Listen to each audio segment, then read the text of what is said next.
and welcome to the last lecture for 2013. I've been asked to introduce our speakers tonight and talk a little bit about the last lecture series.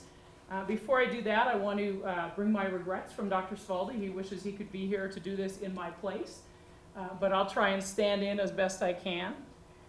Before we talk about the speakers, let me tell you a little bit about the last lecture series and the idea behind it. It's something that's been around for a long time, but was made more popular in 2007 when Carnegie Mellon professor Dr. Randy Pausch delivered his inspirational lecture while dying of cancer.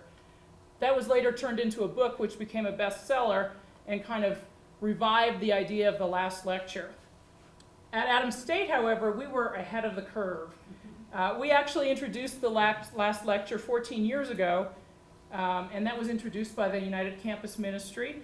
At that time, President Gilmore, Emeritus Professor of Business, the Dean of Students, Lawrence Gomez, and Dr. Mark Manzanares, Professor of Counselor Education, were the lecturers. Then we had a little hiatus, and the program was reintroduced into Autumn at Adams in 2010. At that time, Dr. Marty Jones and Dr. John Taylor gave lectures, followed the next year by Dr. Carol Guerrero Murphy and Armando Valdez. And most of them are here tonight, so we're upholding this fine tradition. So what is the last lecture? It's an opportunity for students to know another side of their professors and to share their favorite professors with the community. It's also a forum for faculty to step outside their normal classroom lectures and their specialty subject matter and talk a little bit more personally. So tonight, the selected faculty members were asked to lecture on anything they chose, but using the premise, if you knew this were your last lecture ever, your final opportunity to address a group of students, what would you say? So tonight we have two lecturers, Dr. Leslie Cramblet Alvarez and Dr. Tracy Doyle. Leslie is going to present first, and then we'll have a 5-minute intermission, at which time I'll introduce Dr. Doyle. So Dr. Leslie Cramblet Alvarez, and I remember when she interviewed, I was in the assistant provost's office at the time, and it seems like a long time ago, and I guess it is, and she did just fine on the interview because she's been here ever since. Leslie received her bachelor's in psychology from Southwestern University in Georgetown, Texas. After 2 years of working with homeless youth for a social service agency in Austin, she pursued her master's and PhD at Northern Arizona University in Flagstaff, Arizona. Having fallen in love with the West, after 6 years in Flagstaff, she found a match with Adams State University and has been teaching in the psychology department for 7 years. Dr. Alvarez has a love of teaching and believes that learning should be accessible, active, and meaningful. She is also dedicated to student participation in research. During her time at Adams State, she has mentored and collaborated with 15 students who have presented locally at Student Scholar Days, which was, I think, one of her brainchild. No, not one. Well, you've been actively involved. And also at regional and national conferences. So let me turn it over to Dr. Alvarez.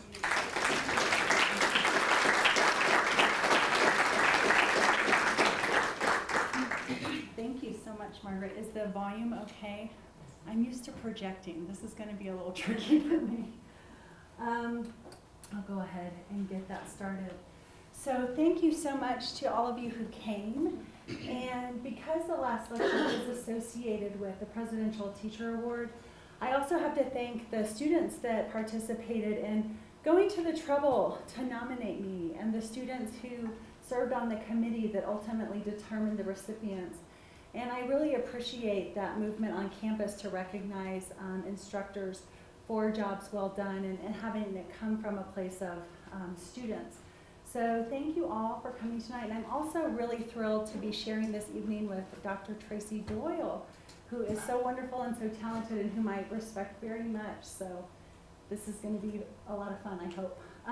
So I was asked to do the last lecture, and I'm so glad that Margaret shared with you about the history because I heard the last lecture, I knew about it, and I thought this is really poorly titled for people who are hypochondriacs or a little bit superstitious. And I'm a little bit of both. So I had sort of a disclaimer, the last lecture, or hopefully just under mid-career musings about life and lessons. And I have my whole proper name here, which we'll talk about in a little bit. But this was really hard, and I sort of joked with Linda Relier that, gosh, there's a lot of homework for this lecture. I had to work really hard for this because this is very different than standing in a classroom talking about Piaget or talking about how to do research or talking about the things that we normally talk about. And historically, finding a topic has been difficult for me. And I want to share with you, so let's see if this works. I was a gifted child. You can see by these pictures, I'm looking particularly gifted in the middle one. But somebody who gave me a test at some point in my life in elementary school, I was identified as being gifted and talented, which I guess means they thought I was smart, they thought I was creative. And as we talk about in child development, that just because you might be gifted as a child, it predicts fairly well how you'll do in school. It doesn't predict very well how you'll do as a grown-up. But I always had a really difficult time, although I loved writing and I loved school, coming up with topics. So this was some post-traumatic stress for me, having to come up with a topic tonight.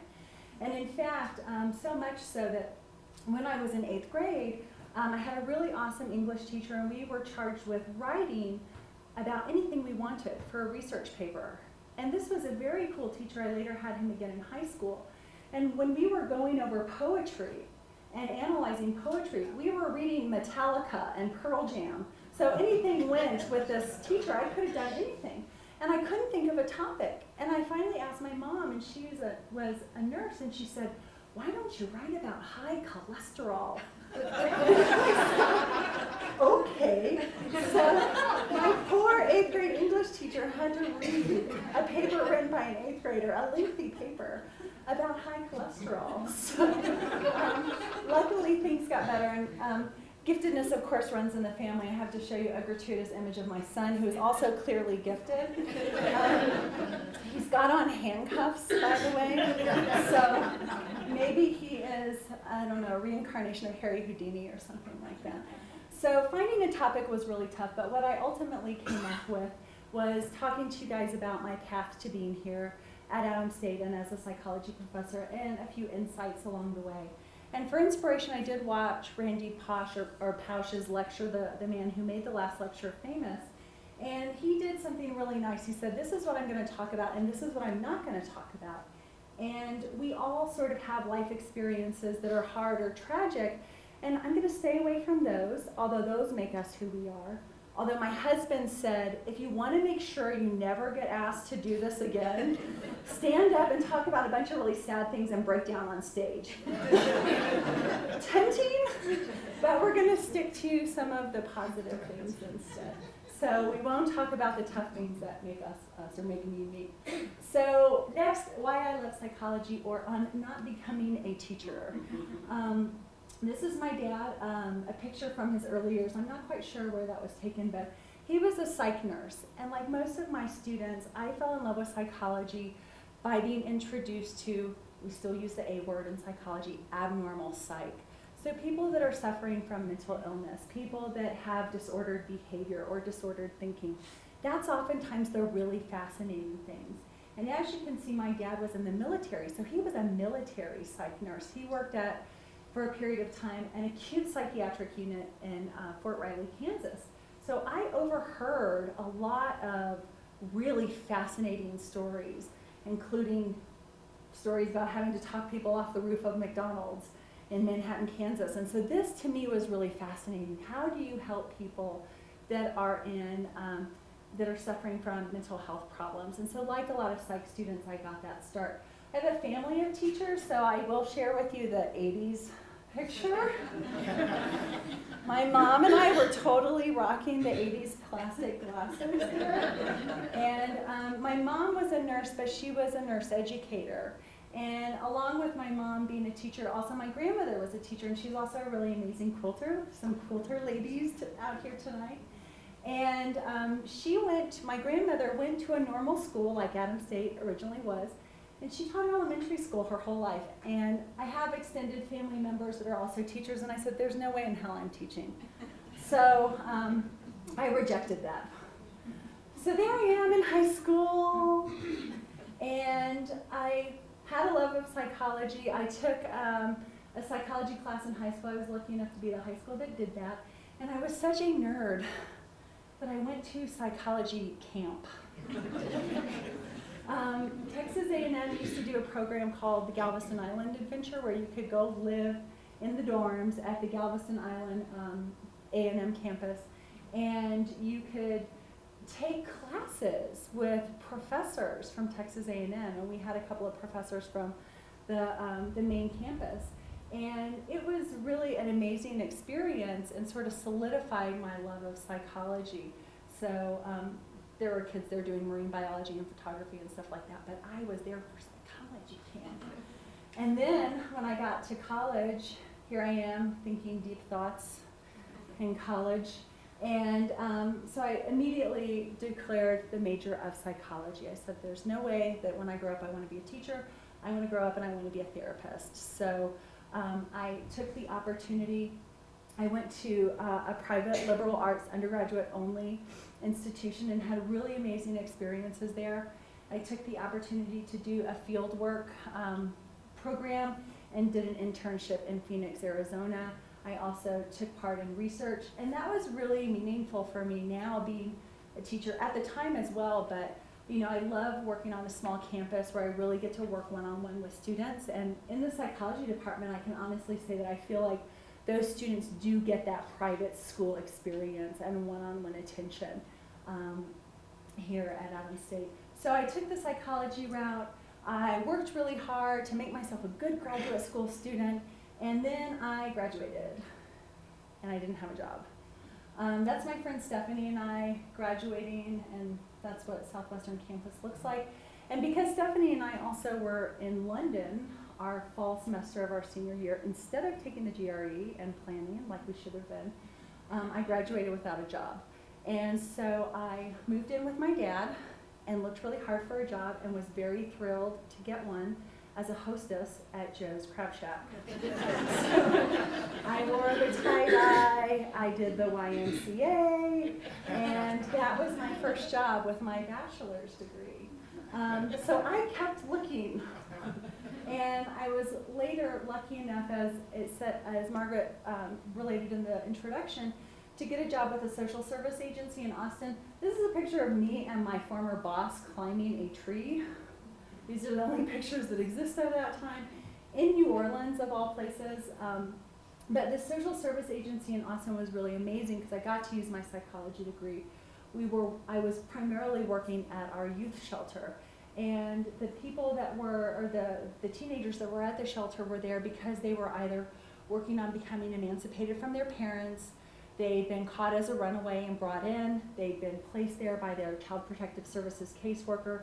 So all of the teens that we served had really sad stories. And most of us that worked there were pretty young. So it was a real work hard, play hard sort of environment. And here we are climbing a tree in New Orleans because I'm at Mardi Gras with my boss. That makes perfect sense, right? So the job was really a difficult one, but it allowed me several different opportunities. This agency also had a street outreach program, and here's the sort of iconic picture of Guadalupe Street, or if you're a Texan, it's Guadalupe. And this is the drag. The little alien, the graffiti that's been there forever and ever. The street outreach portion of this social service agency was housed on the drag, and it worked with the kids that were living on the street to help them get services, have HIV tests, learn about sex education and healthy relationships, and also help them get off the streets if they so chose. So as my job at the shelter, I got to start being a liaison and going over when they would do the meals that they would provide, and do intakes and try to find out if anybody had any interest moving into something more stable, for example, going to the shelter. And I had a really incredible uniform, actually, which was a t-shirt. So when I went to do this, I wore this t-shirt. It had one of those lapel sort of pictures, and it was of a cartoon condom, prevention, remember?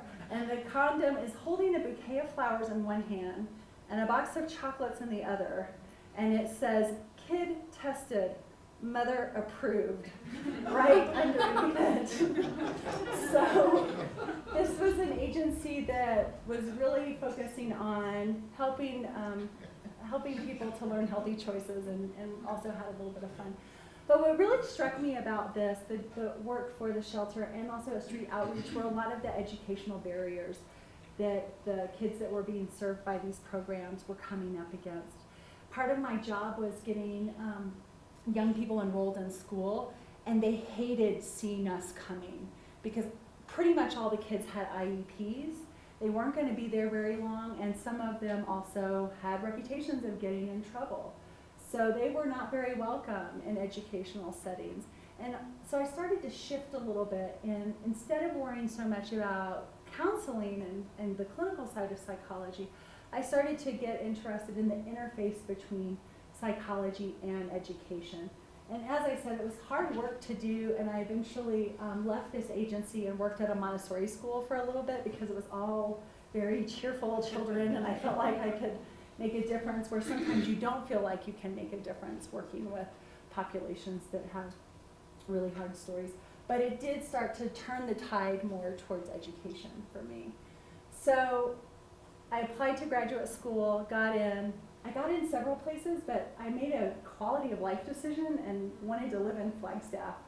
And that's my former roommate and friend, Kim. She also went to Southwestern. We found each other again in Flagstaff and became roommates. It's us at the Grand Canyon and Northern Arizona University, how it looks in the snow. And again, I was really just interested in education, applying what we know about psychology to education, doing my educational psychology doctorate. And as part of the graduate assistantship, and many of you who have gone through the PhD or master's process know, you sometimes have the opportunity to do research and sometimes have the opportunity to teach. And that's where I got my first teaching job.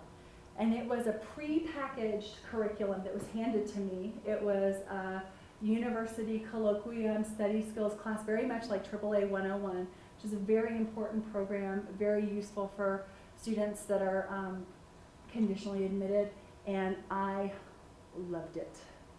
So it was like, damn it, I really enjoy this teaching thing. So I had to admit that I really was not going to be a therapist, although I've sort of admitted that getting into an ed psych program. But that's where it sort of solidified for me that academics was the way to go. And so I spent 6 years at NAU. I was a graduate assistant. I eventually started working as an instructor and then as a visiting assistant professor in the psychology department. And then I was on the job market and found my job here at State. My son took this picture of me in my office. That's why it's a little blurry. And so I've pretty much been here ever since and really value getting to have very close student relationships and being able to have really small classes and really get to know students. So moving on, 7 lessons. Isn't it nice when you can come up with a nice, good number? 7 lessons learned. So sort of based on my growing up experiences, I guess, and even recent experiences, I thought, well, for the last lecture, part of it is sharing insights and information. So here's my 7 lessons learned, and we're going to start with sort of serious but sort of jokey. I have to thank my friend Anna for this. She put this on Facebook. Learn to express yourself. I'll give you a minute to let this soak in for those of you. I like cooking my family and my pets. So for the English professors, this is probably something really useful in class too. Use commas, don't be a psycho. It's on my door right now. And I talk about this not just as a professor, but it's just so important in life to be able to share your ideas in a written format and also in an oral format. And just forgetting commas turns you into a serial killer in this situation. So it's really crucial that you're able to share ideas. And I was, as I said, gifted. I was in honors English all growing up. And then I get to college and I start making C's on papers. So there's always something more to be learned. And it's so very important to be able to share ideas with people. And so here's also only sort of joking for the students in the audience. This is the audience participation portion of the evening. So they're coming over for dinner. Yay.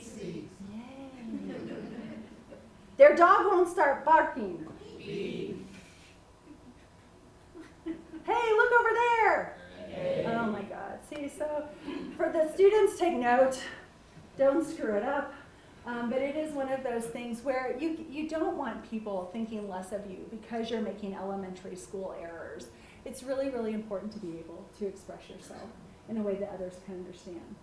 So number 2, spend time waiting tables. That's me, my sophomore year of college with my friend Stephanie, who you also saw at graduation. We both worked at La Quinta. Don't we look cheerful? I have an incredible work ethic, as you can tell by this picture. So how many of you have spent time waiting tables? Do you agree with this? Yes. Oh my gosh. Not only is it a good job for a poor college student, you will eat at least once a day. And working at La Quinta, it was a hotel that had a restaurant. So not only did I get to eat, but I got to travel very cheaply too. Hospitality's the way to go. If I had to do it all over again, I might do that instead. But there's life skills learned in service. You have to be patient. You have to smile when people are not treating you well. And it teaches you to be a better customer. So I think everybody should take their turn in service because it really does apply to many, many other areas of life. So, okay, lesson 3. Live in a big city. Denver doesn't count. Well, here we all are living in a small town. And for me, living in a big city, I was fortunate enough, the cities that I'm going to talk about are foreign cities, European cities. But living someplace where you have to take public transportation, or you can take public transportation and live without a car, such a life-changing experience. There's Stephanie and I, our senior year at our flat that we got through our school. It offered the London semester every fall, so we took 2 faculty members and students. I got to finish my English minor there. And there was a big group of us that lived in this building and studied and played. And I really think that Adams State should think about sending 2 faculty every fall to London to teach classes. But just the opportunities that a big city opens up for you. We saw the entire Natural History Museum just by going to the free hour-and-a-half that they offered at the end of every day several times. Experiencing the nightlife and also learning about your own viewpoints and your own biases and your own culture by having to step into another one. This was England, but I think we could also argue that even here in Colorado, Denver, the culture is so different than the culture is in Alamosa, and it really is important to get that broad base of experience. Secondly, I'm also very fortunate to spend a lot of time with my in-laws, which some of you are probably thinking is not very fortunate. But I am very fortunate that I get along with them really well, and also they live in Madrid. So I get to pretend to be Spanish every other summer or so and spend time with them. So here's El Oso y El Madroño, the city symbol of Madrid, although evidently there's some argument over the gender of the bear, so it might be La Osa instead. But we're not totally crazy. When I do go visit my in-laws, I actually take a Spanish class, which gets me out of the house every day. And I ride the public transportation. I get to be in a huge, amazing European city and see that city wake up and see what people are doing every day. And it is a really, travel period is a life-changing experience, but I also think it's really important to get that perspective. And obviously, I mean, I have the dueling, what I like to call country mouse and city mouse. And I'm living the life of the city mouse right now, or the country mouse, and then I have to go get my city mouse fix. Sometimes in the summer when I'm hanging up my laundry and I hear my chickens making noise, I'm like, what in the hell happened to me? How did I get here? But I think it's really important to experience the other side. So, lesson number 4 is give credit where credit is due, and I'll get to this picture in a second. But my name is always really confusing to people since I got married, and I think, Linda, it might have been even you, that was like, how do we write this down, or it might have been James. And my students know me as Dr. Alvarez. That's my married name. But if you noticed on the first slide, I have Leslie D. Cramblet Alvarez. And the reason for that is I got my degree before I married my husband, and I don't want him to take all the credit for it. So I do have Alvarez to sort of honor my husband and my married name. I keep Cramblet to honor my, my family of origin name. And evidently my dad was a real tyrant with my sisters and who got to name them and myself. And my mother wanted to name me Blythe.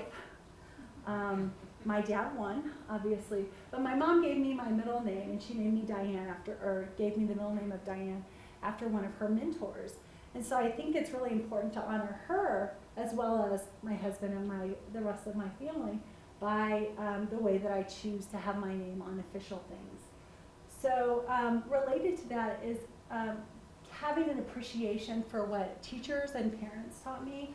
And this is a picture of the first time I ever left the country. I was in high school. This is a group of high school girls. My teacher was taking the picture, but she was the woman who was responsible for being brave enough to take us on this trip. And she really opened my eyes to travel and a lot of other things. And even though I don't always do a good job of keeping in touch with those mentors, like all of us probably don't do, I think it's really important to honor those people and the things that we do. And now that I've been teaching for a while, really appreciating what my students continue to teach me, because many of us teach the same classes every semester or every year, but they're never the same classes because of the students. And some of the wonderful experiences that I've had with my students here are in a few of these pictures. These are my Psychi and Psychology Club students, and this is in Salt Lake. We went to our regional conference a couple of years ago. And it's so much fun not only mentoring students through their research process, but also seeing them turn into nerds and get really excited about the psychologists that are speaking.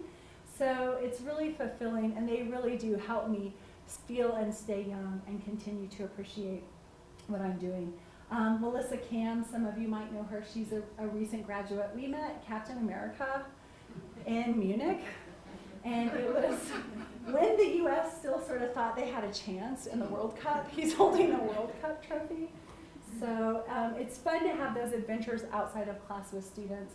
And some of the same group of students, this was in Austria on that tour. Dr. Kelso and I were fortunate enough to take students on a study of the history of psychology, of the origins of psychology in Austria, Germany, and Switzerland.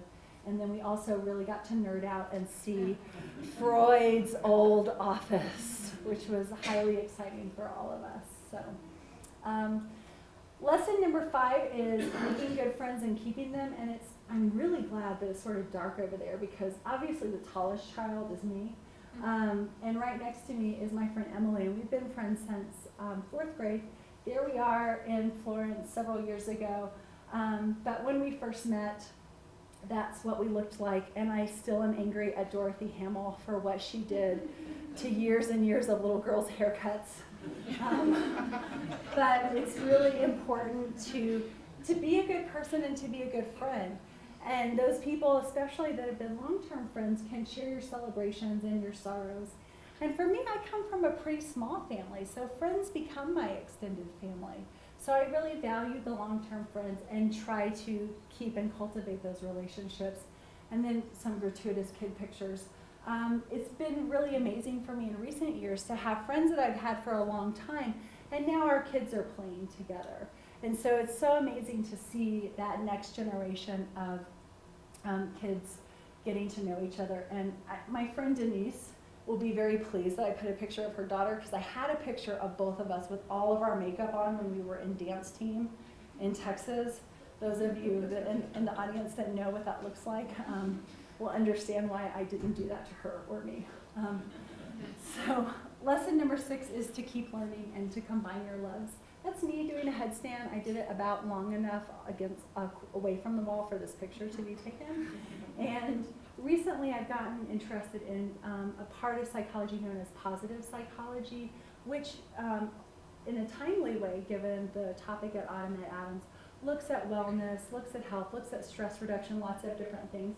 And a lot of psychologists have talked about the combination of East and West, and there's a lot of overlap in what people are doing in therapeutic environments and what people have been doing with yoga and mindfulness meditation and things like that for many, many years. So getting the Presidential Teacher Award allowed me to have professional development funds, and I used those funds to, in part, pay for me to run away to an ashram this summer. And I got yoga teacher certified so that I could combine those two loves. And I really hope for my Presidential Teacher class that I'm going to teach a positive psychology and yoga practice class in the spring. Hopefully they'll let me do that.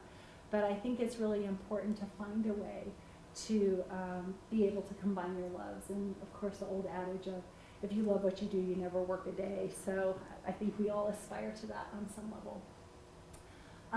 Lesson 7 is taking chances and getting out of your comfort zone.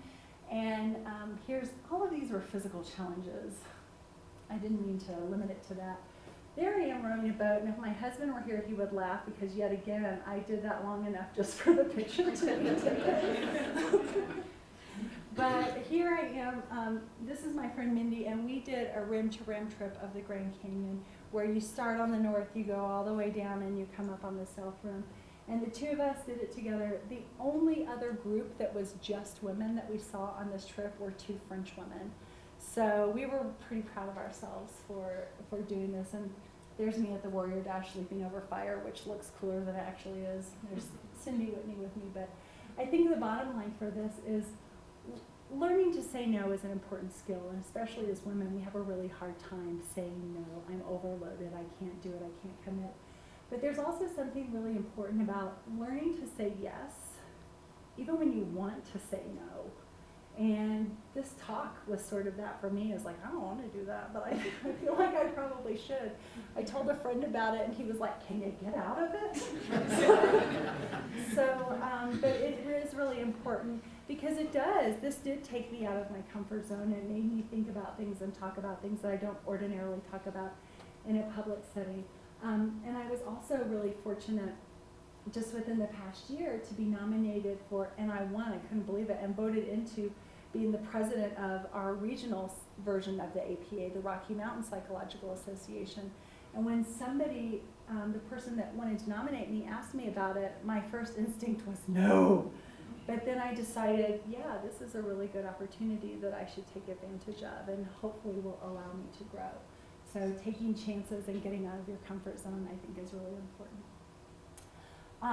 And lastly, it sounds cooler to say 7 than 8, so I call this, it's like the birthday spanking. There's always one to grow on. So my one to grow on would be falling in love. Oh. But it is really important to have someone to share your journey. And of course, you can't command people to do this, but it is really fulfilling. I'm really grateful for my husband. And that he puts up with me and that he supports me in doing things like running away to an ashram over the summer. He had a rough time with that. And in fact, he told me on the phone at one point, he said, things are not going well here. Meditate on that. And those of you that know Louise can imagine him saying that. So falling in love is very important. And also, you know, my very wise chair says this. I'm sure it's been said by many other wise people, so I don't know who to credit. But as much as you love your work or the institution, it'll never love you back. So it's really important to invest in the things that do.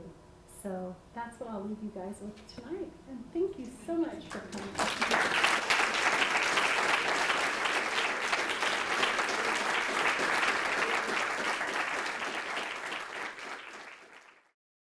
Pleasure to introduce Dr. Tracy Doyle. Dr. Doyle is professor of music and chair of the Department of Music at Adams State University, where she teaches applied flute and music education courses. She earned her bachelor's and master's degrees in music education at the University of Massachusetts Amherst, and her Doctor of Musical Arts degree in flute performance at Louisiana State University in Baton Rouge. Tracy has performed throughout the United States in solo, chamber, and orchestral settings. She has been the recipient of the Presidential Teacher Award, awarded exemplary status by the Peer Recognition Committee, and has received ASNF's Award for Excellence in Student-Centered Instruction. She's currently in her 9th year at Adams State University, so I will turn it over to Tracy.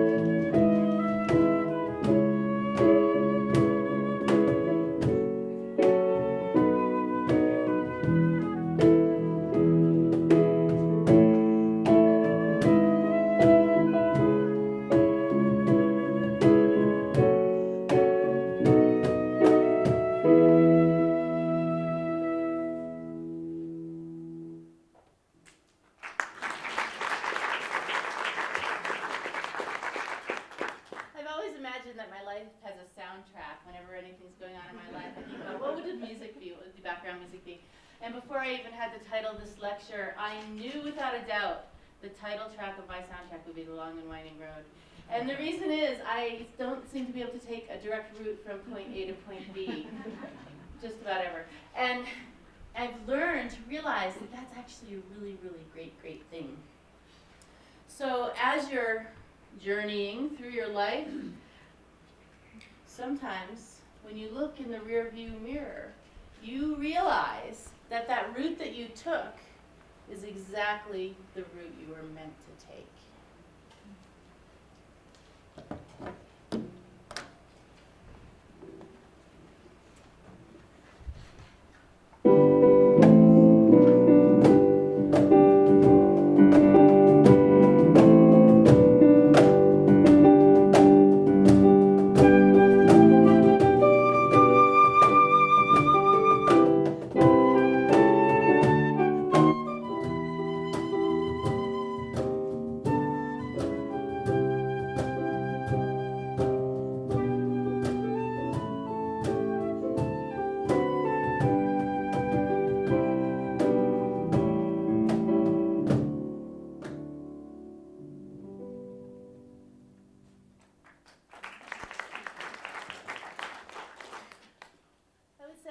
Broken wings when I was a child. I was so painfully shy.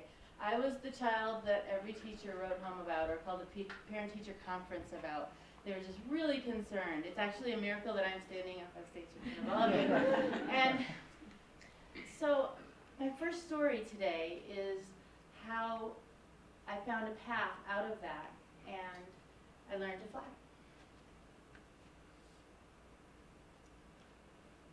So here I am. I was in 6th grade and I decided I wanted to play the flute. I don't know why the flute, but I really wanted to play the flute. And this was a really big deal for me. It was a very, very brave moment in my life. This is what I sounded like, not at the beginning, but for 3 solid months.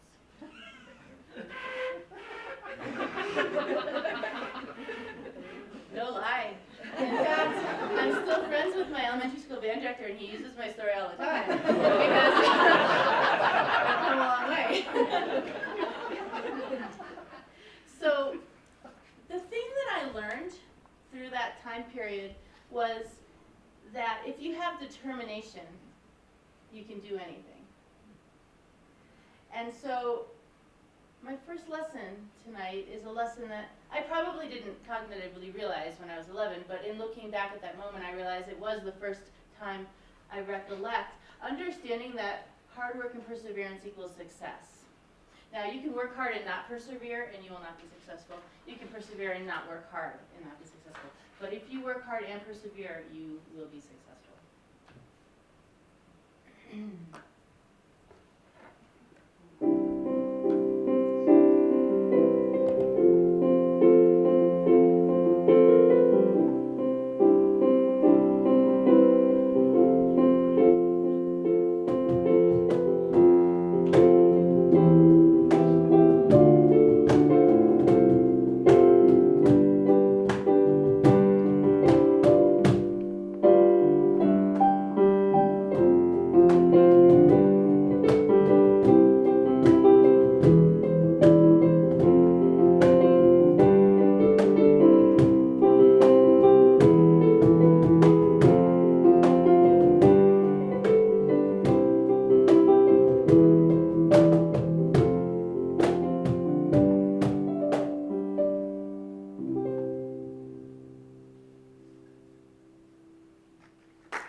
And he loved to fly to New York City for a cup of coffee. He loved to get in bar fights. He loved to race his car, and he loved to sail, and he loved to scuba dive. And then he got married to my mom, who was another wild child. And the two of them, bless their hearts, settled right down. My sister and I had this amazingly stable childhood. This is my sister and I, my sister Carrie. So when he sold his sports car and turned it in for a station wagon, they bought a house in the country. They wanted their kids to grow up in the country. So the thing is, he still had this very adventurous spirit, and he needed an outlet for it. So here we are in the country, the city slicker decides he wants to become a gentleman farmer. And he would go to livestock auctions and come home with every variety of animal. I remember a story my mom likes to tell about how one night, or he went to the livestock auction and came back home with some Australian fighting cocks. And he had had a couple of beers on the way home. And so put them in the basement because they didn't really know where to put them. And then all of a sudden the sun came up. And cock-a-doodle-doo, my mom had no idea they were in the basement. So he had a lot of explaining to do. He also bought a bull named Delicious, and he bought 2 pigs named Pork and Chop, and he bought a lamb named Patrick, and he called that lamb Lamb Patty. Now, these animals were my friends growing up. We also had chickens and geese and all sorts of great critters running around the yard. They were my friends, and then I ate them. And they were indeed delicious. They were indeed delicious. Now also, this is where we live. This is the view from the picture window in the living room of the house I grew up in. This is Laval's dairy farm. And Farmer Laval was a good friend of my dad's, and he sort of helped my dad with this gentleman farmer business. And Farmer Laval was always inviting us over to learn new things. So I remember being very young and having his orange cap and getting to collect the chicken eggs in the cap. And I remember getting to milk the cows, and I remember seeing a calf born, and I remember seeing cows after slaughter with their heads sitting on the ground and the rest hanging from their rafters. And that was fine. Again, I would look out my window and I would see those cows grazing in this beautiful pasture, and then they were on my plate. I was a kid who knew where my food came from. My mom gardened, she preserved, she canned. It was a very, very good thing for us. So fast forward to my freshman year at the University of Massachusetts. Our very, very brilliant English professor gave us an assignment and said, we want you to get involved on campus. So what you're going to do is you're going to go to a meeting of any student group you would like to and write a report about it. So I decided, very naively, I like animals. I'm going to go to the Animal Rights Coalition meeting. Spay and neuter our pets and everything will be fine. I was so sincerely naive. I had this wonderful upbringing. And yet I had no idea that factory farming existed. No idea at all. That what you get in the supermarket doesn't come always from here. And so that night, that very night in November of 1987, I stopped eating meat. And 26 years later, I have not had any meat. And it was, for me, a values-based decision. I didn't know it at the time, but I realized it in looking in that rear-view mirror. And here's the really great thing about values-based decisions. The first thing is that they're easier to make. Obviously, I mean, I didn't go to that meeting thinking I'm going to be a vegetarian. And I like to plan and research things. I didn't plan or research it. I just stopped eating meat that very, very moment. They're also easier to stick with. Again, here I am, years later. And finally, I think values-based decisions often provide fewer opportunities for regret. So values-based decision-making became something that was really important in my life.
daddy's girl, and I just didn't want to be away from my family.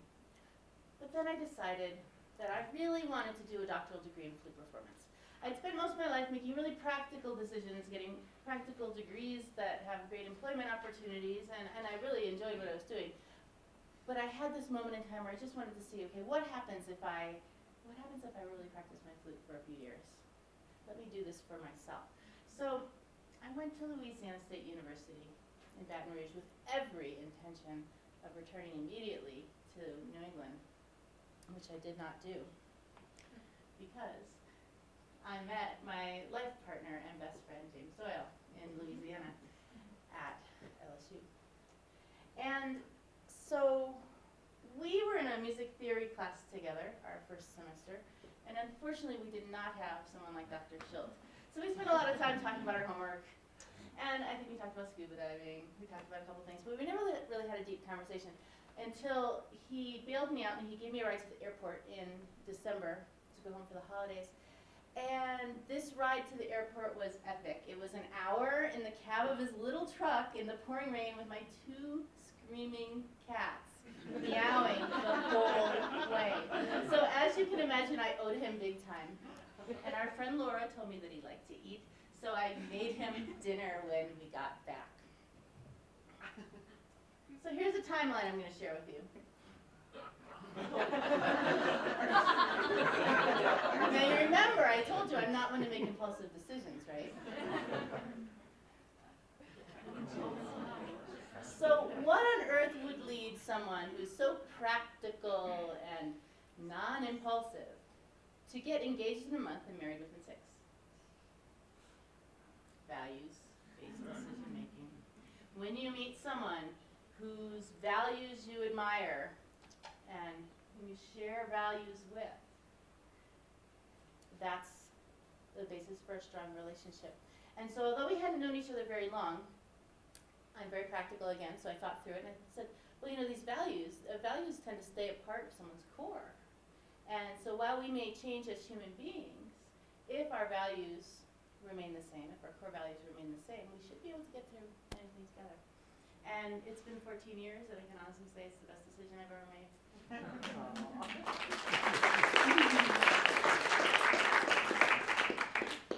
So, 2 musicians get married. You need a plan. And our plan was whoever gets the first job wins. So that would be him. And he got this really great job in Northern California, just outside of San Francisco, with the U.S. Air Force Band at Travis Air Force Base. And for a musician to have a job that pays a good salary, has amazing benefits, gives you a free house, when you're coming out of grad school, that's pretty awesome. It also landed me in the Northern California area. So I enjoyed the Freeway Philharmonic and playing gigs everywhere between Sacramento and San Francisco. And I also taught elementary school. So I was very, very busy. Elementary school music during the day and gigs nights and weekends. California was a really beautiful place to live. And the military provided us with some really wonderful opportunities. So that lesson there, shared common core values are the foundation of a strong relationship.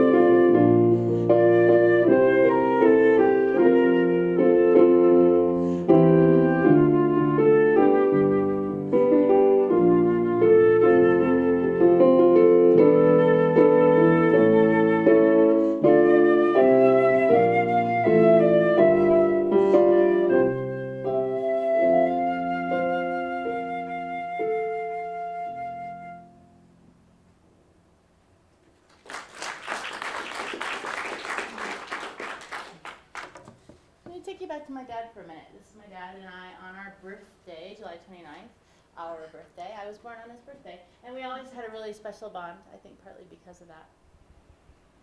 So one of the things about my dad is I was worried about him.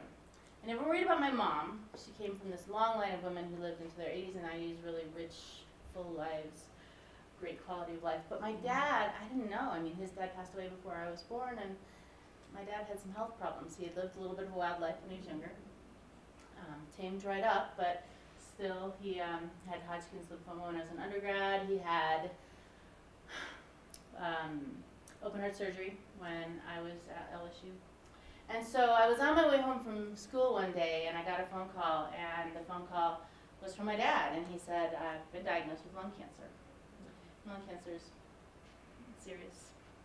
And it was my dad. I didn't want to leave Massachusetts because I was afraid something would happen to my dad. So there I was in California, and I realized that this was really important. Again, a values-based decision. I needed to get back there quite a bit. So the next week he had a doctor's appointment, and at that doctor's appointment he was going to get a prognosis and a treatment plan. And knowing that there was some gravity involved in this appointment, he decided that regardless of the outcome, whether it be favorable or not, he wanted to gather his favorite people together, his daughter, wife, sister, my uncle, and my aunt, to have a party. We're Irish, we have parties. So we did, and this is such a memorable day for me because we had this beautiful lunch together, and we told stories, and we laughed, and we talked about the fact that he had just been diagnosed with stage 4 terminal lung cancer, and he didn't have very much time. I got to live bi-coastally that year. That first picture was in June. This one's in October. He looks at least 10 years older. That's what happens. This is his idea. This is my last fall. We're going to go to Vermont and see the foliage, damn it. So there we are. You can see the foliage in the back, my sister and I, and we got out there. I was also there for the holidays, and so I was there on Christmas Eve when we moved him from the hospital to hospice at home. And we set up his hospital bed in the living room where he could see the Christmas tree. Christmas was his favorite holiday. And he could see the Christmas tree, and he could look out the window and see Laval's farm and the snow falling. It was really a good place to be. And so we had our last Christmas together. My dad was a planner, so my sister and I for Christmas got black coats, black boots, black scarves, and black gloves. Because he knew we'd be attending his funeral in the harsh New England winter.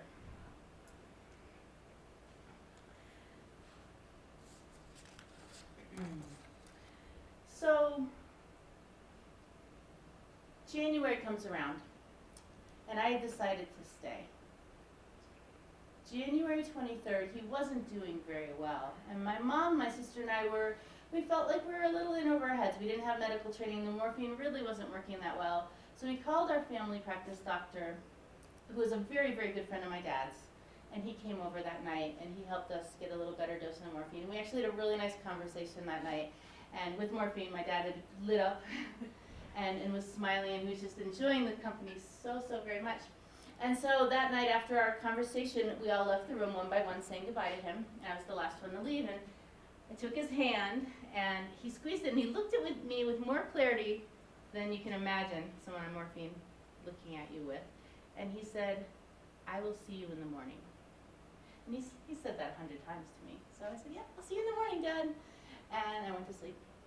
I got up the next morning, and I went in to see him, and I gave him a kiss on the cheek, and I said, "Good morning, Dad." And he was sleeping very, very soundly and breathing just very quietly, and it was good to see him so peaceful. So I just turned around in the kitchen, and I put on a pot of water for tea, and as I was waiting for it to boil, I just watched him. I just watched him be peaceful, and I watched his chest rise and fall, and rise and fall, and then it did not rise again. It was amazing to me that I was there at that moment in time. And even more amazing to me that that man, true to his word, saw me that morning. He told me he would, and he did.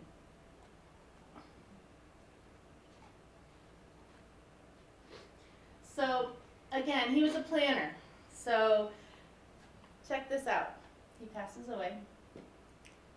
There's nothing to do because my dad has picked out his suit. He had it dry cleaned. He knew what suit he wanted to be buried in. He had written his own obituary. It was really, well written. The only thing he asked for us to do was to pick out a handsome picture of him for the paper. So lessons 4, 5, and 6 from my dad. And these are just 3 of so very, very, very many. Live fully and passionately. He did not want to die. He fought really, really hard. He knew he didn't have much time left, so he filled his days with things he loved. He went fishing a lot. He spent time with his family and friends. I saw him do that. I saw him make those choices, and I will never forget that. Number 5, this is one that I had to tap into just recently. Sometimes you just have to do what has to be done. Bad things happen to good people. Sometimes you just have to take care of business. And finally, think ahead, be a planner. It's a way to show your love. I felt so loved that all I had to do was pick out a picture of him. And I thought that was just an incredible gift.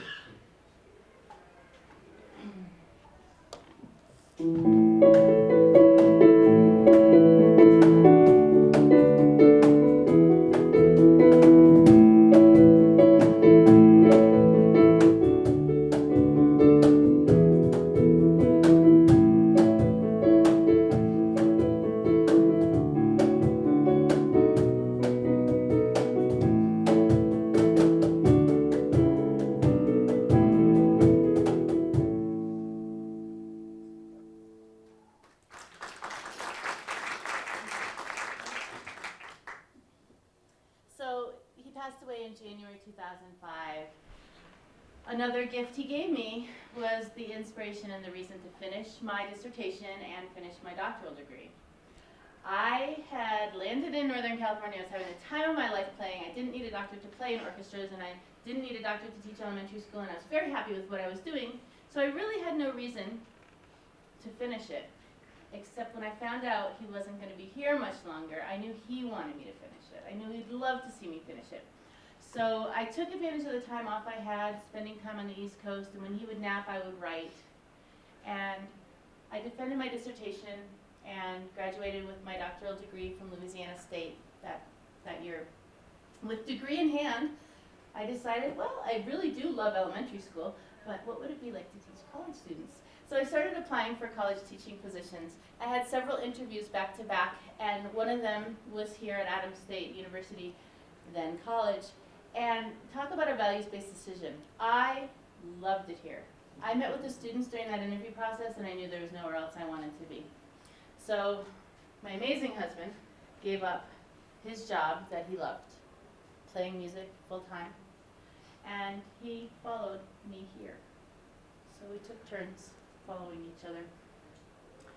Being here at Adams State is a really, really interesting thing for me because my entire career, I've traveled 2 roads that run parallel.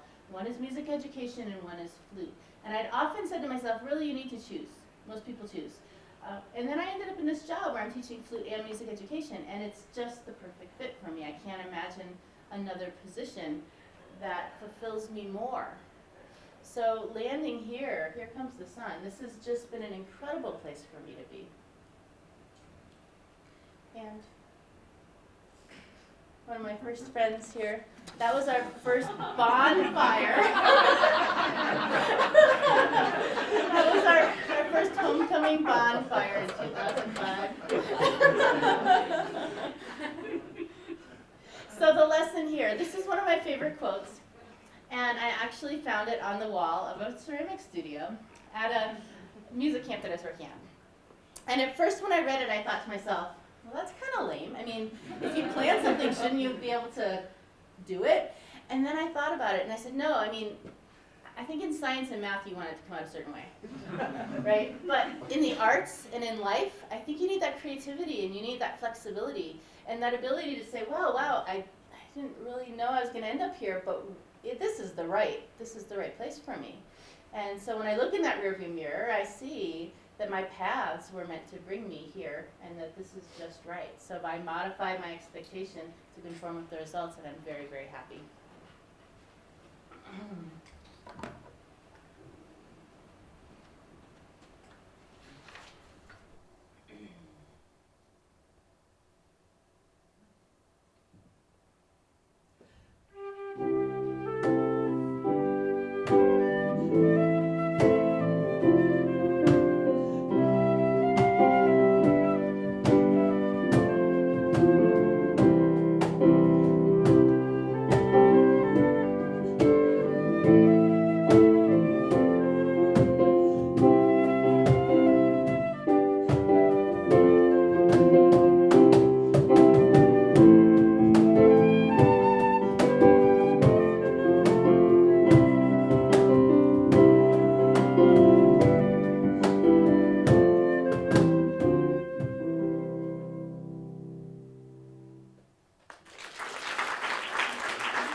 about this song. Those of you who know me well know that I had some medical challenges this past year. And when choosing a song for something like that, you might think I would choose Help, I Need Somebody Help Me. That's truly not how I felt. And I think part of it was seeing what my dad went through. He was diagnosed with thyroid cancer. And I just had to say, this is what it is. It's okay. I will do this. You get sometimes you have to do what you don't want to do. And you just take it step by step and you take care of business. So until that happened, I didn't really know, I knew what a thyroid was, but I didn't really know much about it. It's this little butterfly-shaped gland, and it rests here in your throat. And it controls all sorts of amazing metabolic processes that don't work so well when you don't have them. And so the experience was very, very educational. I learned an awful lot about this. What happened was I found a lump. It was a little lump. I thought I had a swollen gland. And so I just kept watching it, and I felt it under my fingers move from robin egg to chicken egg size. And at that point I went to the doctor and I said, I think I have a swollen gland that's getting bigger. And she said, no, that's your thyroid. We're going to do an ultrasound, we'll do some blood work. And what they found was a growth about 3.5 by 2.5 centimeters.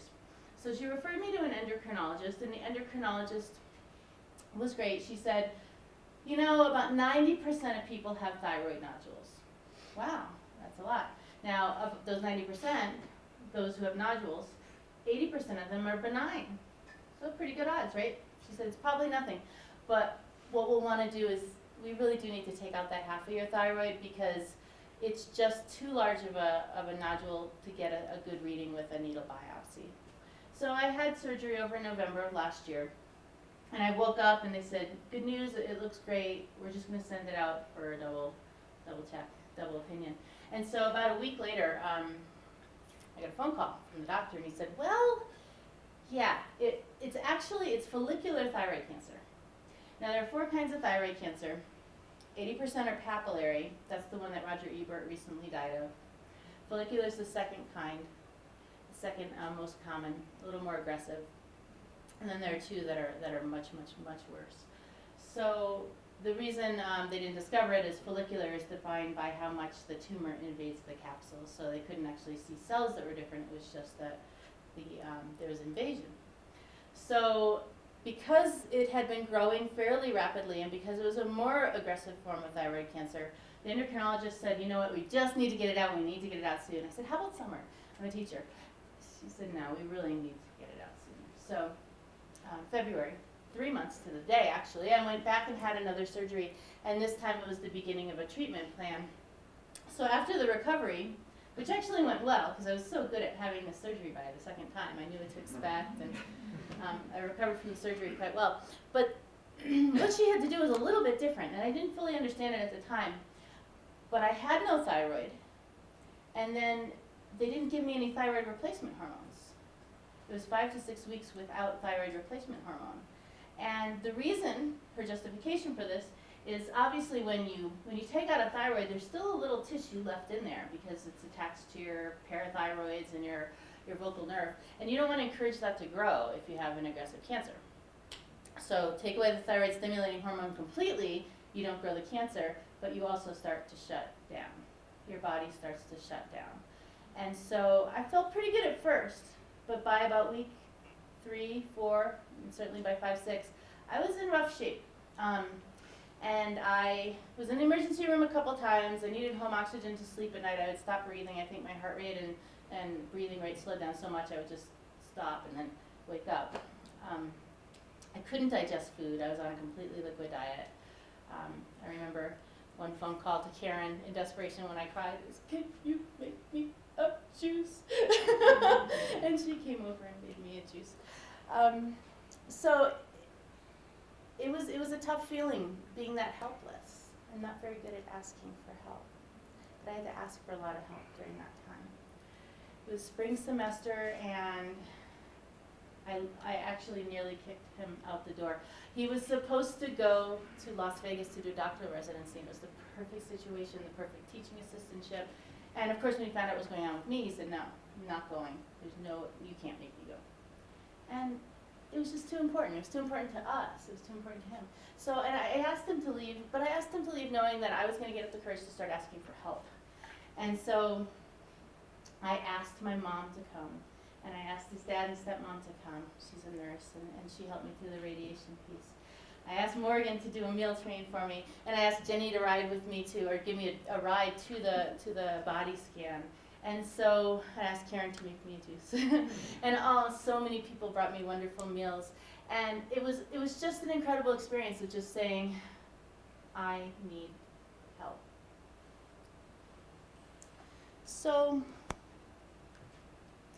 here's my nice scar after the second one. And this was the body scan. So this is where we get to the happier news. This part right here is my thyroid bed.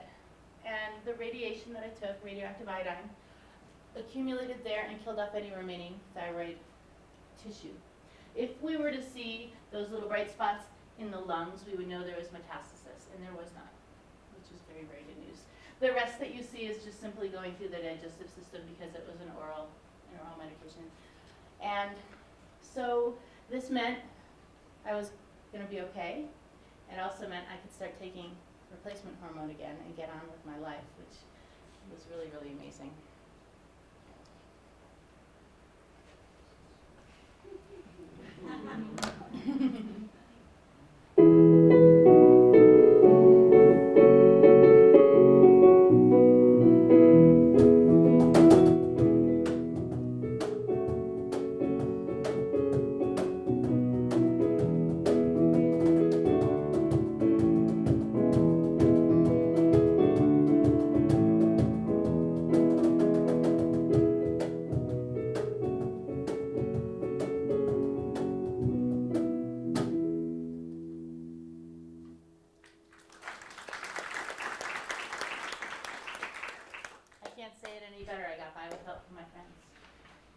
Not only did I ask them for help, but I allowed them to help. And that was a huge lesson for me. If you know me well, you know that that was very, very, very true. So these are some of the wonderful things people did to help. Some really great food, and I survived cancer octopus apron by Kay, and collage by Jenny, flowers, and from my students, this wonderful package. Another lesson that I learned at this time, and actually disclaimer, lessons 8, 9, and 10 I'm still working on, so if any of you see me not doing so well with these, please feel free to remind me to think about these. Lesson number 9 is to slow down. Now, I told you I really didn't want to take time off for this, so I met with Dr. Novotny, and I said, okay, I've got a plan. Got cancer, but I've got to, I know I can do the surgery, and I've done it once before, so I know I can, 5 days maybe, and then, I'm not going to feel very well, but I could probably, I have to be in isolation for the radiation, so maybe I can work in between, just do that. And bless his heart, he looked at me and he said, you need to take time off. And I had a panic attack. I actually had this well of panic, and I said, I can't take time off. I've got students giving recitals, I've got classes to teach. And he very calmly and patiently said, you need to take time off. And I'm so grateful that he encouraged me to do that. It was a very hard decision. But when I take off time and I slow down a little bit, I do good things for myself. Some of the things I love to do, growing sunflower sprouts that I can put in smoothies or on salads. I grew my own salad greens. I made my own almond milk. I mean, it's just simple little things. It doesn't take much time to do these things. But you have to decide you're important enough to do it. You need to just set aside that time and decide it's worth it. And that was a huge lesson for me to learn as well. One that I must say I'm not doing great with this fall semester. But it is a long and winding road, and I'm not at the end of it yet, so I continue to learn. And finally, lesson number 10. So when I was first diagnosed, we went out to dinner with our dear friends Don Richmond and Terry McCartney, and of course Don Richmond is a cancer survivor. And so he was giving me a lot of perspective on what he went through and lessons that he had learned. And he just said these 2 simple words, more joy. And it hit me like that. I mean, what else is life about? It's about joy. It's about finding joy with your family and your friends and in everything that you do and in your work. And so I think about my mom. This was taken this summer at Red Rocks. We got rained out at the Barry Manilow concert. After this, which was later. So here's my mom. She's 72. She's going to be 73 in a couple months. And she spent the summer with me this summer. I got spent 2 amazing months with my mom. As you may recall from earlier in the lecture, she's a widow. My dad passed away in 2005. She did not spend a moment feeling sorry for herself. She misses him every day, but she has found joy in her life, and she finds that joy every day. I can nearly never reach her on the phone. She has so many friends and so much going on in her traveling and her social life. She's a world traveler. She just loves to do things for people. While she was here, she planted a perennial garden, actually many perennial gardens at my house. And the cool thing about it is I got to do it with her, so she shared that knowledge with me and taught me how to do it.